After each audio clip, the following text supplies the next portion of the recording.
Hi, I'm Dylan Jones. And I'm Basil. Join us as we travel to Thailand. And we share our food secrets and how to cook Thai food. This is about making Thai food at home with understanding, and it will be delicious.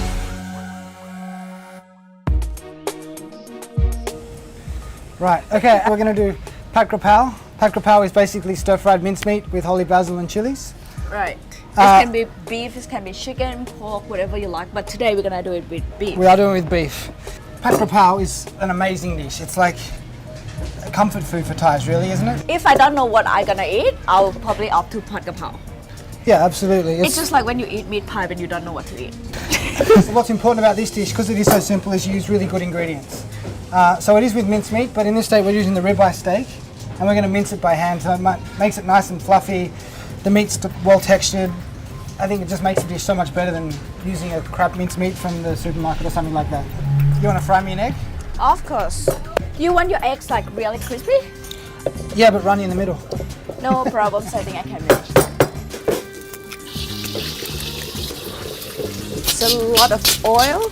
Yeah, but you can leave the oil in there, yeah, because you're going to use that wok, the same wok, to fry the meat afterwards. So that's how we cook. We only wash once. One wok dish. Yeah. While you're doing that, yeah, I'm going to do some chilies and some garlic. Now, when the Thais have the chilies, you've got the two different chilies. You've got the prikinul, which is this small one here. Literal translation is mouse shit chili. And then you have the longer Pikindadeng, which we call bird's eye chilies in Australia, I guess. The mouse shit chili is just a lot more fragrance. Yeah, it's also a little bit hotter, I find, right? Crispy outside and runny in the middle as you like. Fantastic. Yes. Okay, so that's chilies done. I'm going to do some chopped garlic as well. Thai garlic? Thai garlic. And I'm going to slice it, actually. Normally, most of the time we use mortar and pestle for pretty much everything. But I personally quite like it sliced in this one because it's got a bit more texture with the mincemeat. Right. And this is holy basil in my hand, and it's red. In Thailand, you've got more than one type of basil. And it's called holy basil because in India, it's always grow along the temple. And with this red holy basil, it's more pungent, it's more fragrance. So if you can have your hand on to this, I recommend the red one only. But you can just use the green stuff, if you have to. It's better than not using it, no? But don't use the Thai sweet basil. No, that would be completely wrong. Yeah. You're done yet? I'm done. All right, well, I'm going to swap with you then. It's smoky now. It's smoky. So I should start cooking? Is that what you're trying to say? Excuse me. Okay, so chili and garlic in together. Thank you. Nice hot wok.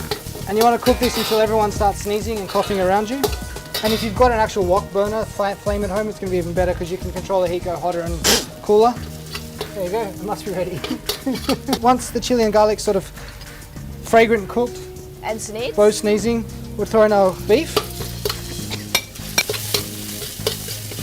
As you see, it's nice and quick, it's browned off really quickly. We're going to add our fish sauce. Let's go. Now this dish is literally hot and salty, yeah? As in spicy and salty. And a lot of holy I think the basil. correct term is shitloads. Yeah. Okay. All good? Done. I mean, it doesn't get much more simple than that really, but it's so tasty.